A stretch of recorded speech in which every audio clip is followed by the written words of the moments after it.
Hi friends, இன்றைக்கி நம்ம என்ன பார்க்க போகிறோம்னா அவகோடா மரத்தில் வர நோய்களை பற்றியும் அவகோடா பழங்களில் வர நோய்களை பற்றியும் தெரிஞ்சுக்குவோம் வாங்க. முதல்ல நம்ம பார்க்க போகிறது ஸ்டெம்ப் எண்ட் ரூட், தமிழில் தண்டு நுனி அழுகல்னு சொல்லுவாங்க. இது வந்து பார்த்திங்கன்னா அறுவடைக்கு பின்னாடி நம்ம அவகோடா பழங்கள் இருக்குது பார்த்தீங்களா, அதாவது அவகோடா பின்பக்கம் அந்த காம்பு பகுதி இருக்குல்ல, அதை வந்து நம்ம வெட்டி எடுத்த பிறகு அது வழியாக வந்து பார்த்திங்கன்னா பூஞ்சை மற்றும் பாக்டீரியா போய் பழங்களை வந்து சேதப்படுத்தும். இதைத்தான் நம்ம வந்து ஸ்டெம்ப் அண்ட் ரூட் டிசீஸ்னு சொல்லுவோம். செகண்டாக நம்ம பார்க்க போகிறது பார்த்திங்கன்னா அவகோடா ஸ்கேப். இது எல்சினோ பெருசி என்ற பூஞ்சையினால் ஏற்படும் ஒரு பூஞ்சன நோய். இது தமிழில் வந்து பூஞ்சன நோய் இல்லைன்னா காளான் நோயின்னு சொல்லுவாங்க. மூணாவது நம்ம பார்க்க போகிறது செர்கோஸ்போரா புலி நோய். இது வந்து பார்த்திங்கன்னா சூடோ செர்கோஸ்போரா பார்பூரியா என்ற பூஞ்சையினால் ஏற்படும். இதோட அறிகுறி பார்த்திங்கன்னா பழங்கள் மற்றும் இலைகளில் வந்து சிறிய புள்ளி தோன்றுங்க.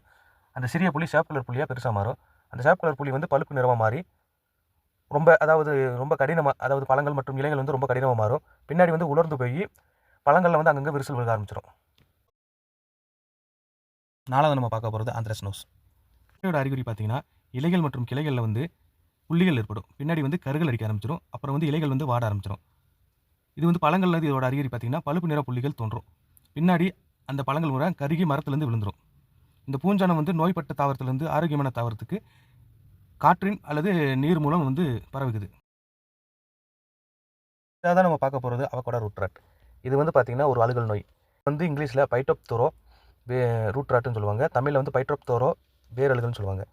இதோட அறிகுறி பார்த்தீங்கன்னா இப்போ ஆரம்ப நிலையில் இருக்கிற அவகோடா இலைகள் வந்து பார்த்திங்கன்னா மஞ்சள் கலரில் அங்கங்கே மஞ்சள் கலரில் இருக்கும். இதே வந்து கொஞ்சம் அதிகமான முற்றி போன அவகோடா இலைகள் வந்து பார்த்திங்கன்னா அப்படி காஞ்சு கிளைகள் பூராமே காஞ்சு கிடக்கும்.